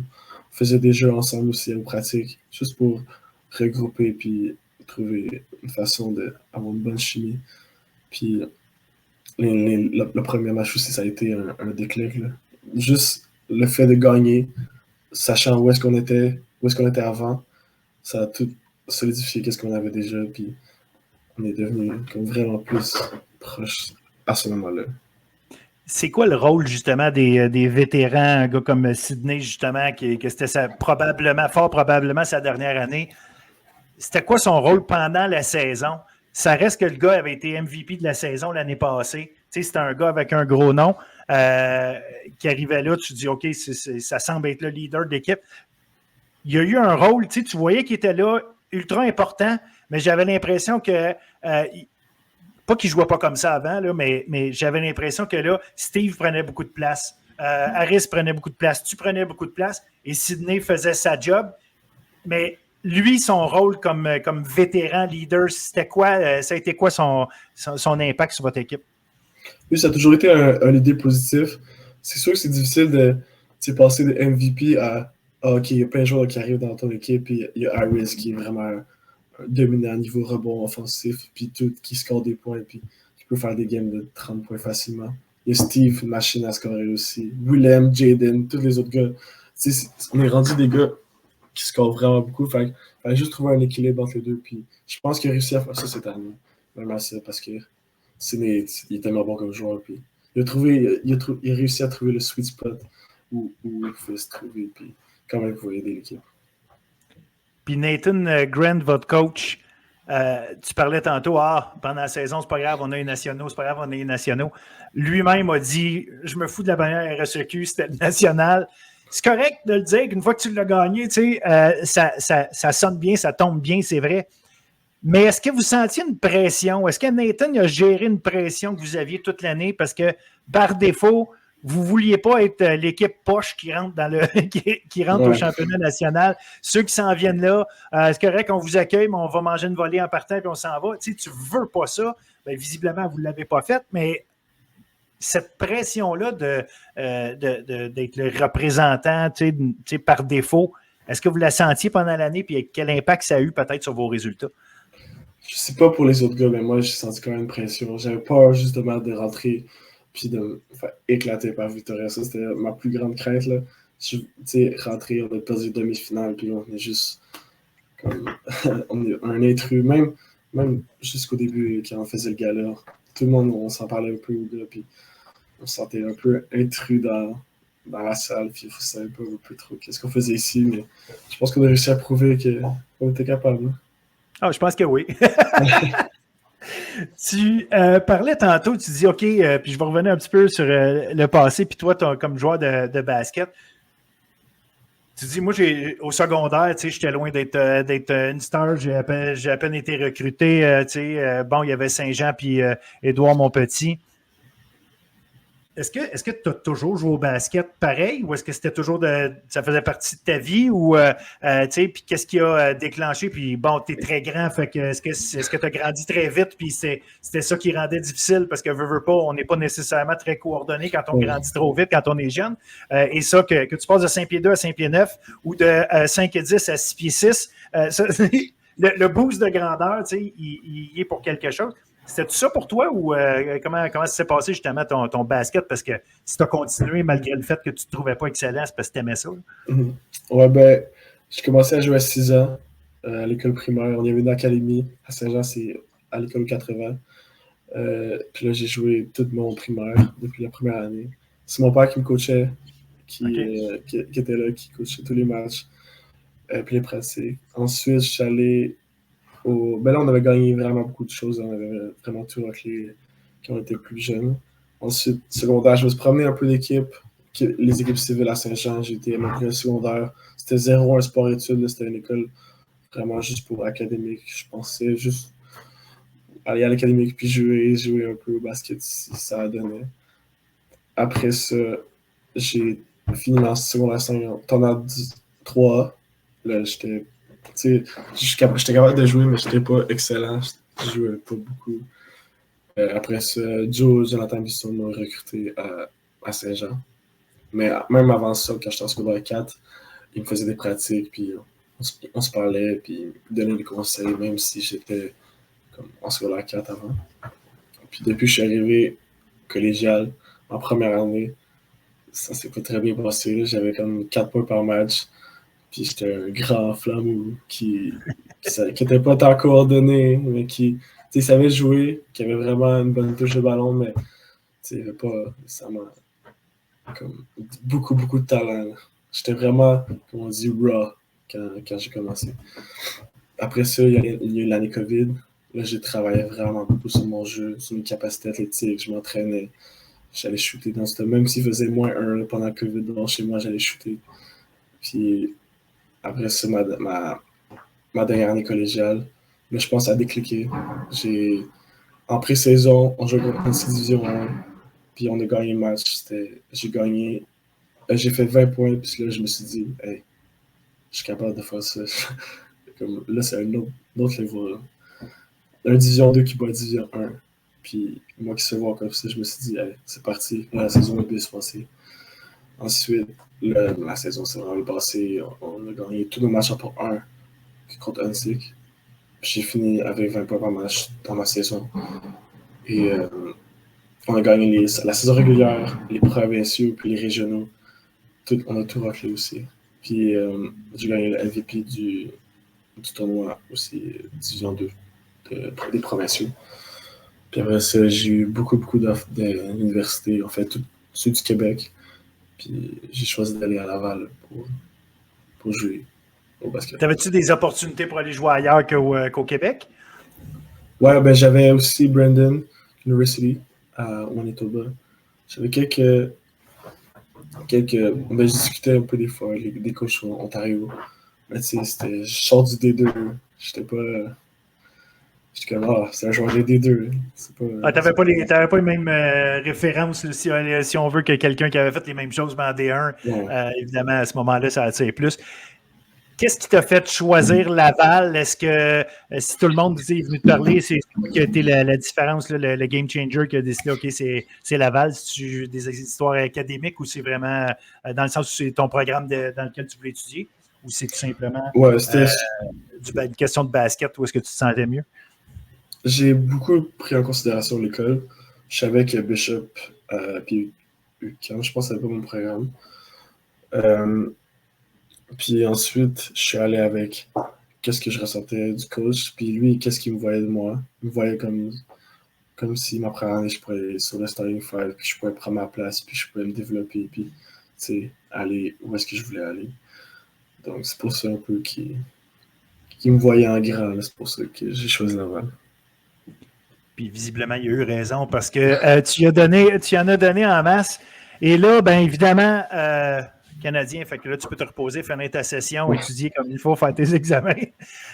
Ouais. L'an prochain, j'imagine, il est peut-être tôt pour en parler, il faut que tu vives encore le moment de ce qui se passe, mais ça reste que j'imagine que ça place un paquet de choses pour l'an prochain, au sens où est-ce que là, une équipe comme vous ne peut pas arriver et se contenter de quoi que ce soit. Se contenter, c'est la numéro 1, puis c'est ça, là, à un moment donné, il y a quelque chose à aller défendre là, pour l'an prochain. Est-ce que vous le voyez déjà, ça?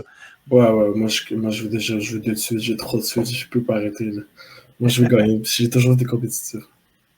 Puis cet été, y a-tu quelque chose que tu fais en particulier pour te garder en shape, te garder dedans? Y a-tu des camps? Y a-tu des 3 contre 3? Qu'est-ce que tu fais pendant le off-season? Je sais pas, je suis ouvert à beaucoup de choses. C'est sûr qu'on recommence les pratiques en juin, si je me trompe pas. Puis ça dépend aussi qu'est-ce que je veux faire, puis si j'ai des offres pour aller n'importe où. Sinon, je vais travailler sur mon jeu 100% à la musculation, ça va vraiment être important. Je veux vraiment mettre un emphase là-dessus parce que l'année passée, j'ai pas pu en off-season m'entraîner tant que ça vu que j'ai eu une légère opération au genou. OK. Fait qu'il fallait que je sois en rehab plus que d'autres choses. Mais là, je veux vraiment mettre de l'emphase là-dessus. Est-ce que le niveau pro t'attire ou c'est pas quelque chose que tu regardes pour l'instant? 100%? 100%. Ouais, ça c'est mon objectif. Puis j'aimerais vraiment que ça arrive dans ma vie. Ben écoute, si tu prends des steps aussi grands d'une année à l'autre, je pense qu'à un moment donné, tu vas être rendu là. Fait que je n'ai pas de doute pour toi. Ismaël Diouf, un gros merci, d'avoir accepté ça. Félicitations, c'était fantastique. Regarder le Rouge et Or, ça a été fantastique de regarder en fin de semaine. J'ai adoré. J'espère que les gens qui n'en regardaient pas souvent ont eu la chance de vous voir aller voir votre run. C'était vraiment inspirant. Je le sais qu'au moment où on se parle, il y a des gars de l'équipe de volleyball qui se rendent à leur championnat canadien, qui, eux, sont classés 7e. Et j'imagine, en fait, je fais plus que m'imaginer, je sais qu'ils ont parlé de votre cas. Ils s'en inspirent assurément pour eux autres aussi essayer de causer des surprises. Donc, écoute, espérant que votre belle victoire continue d'inspirer du monde bien longtemps. C'était superbe. Merci encore. Merci beaucoup.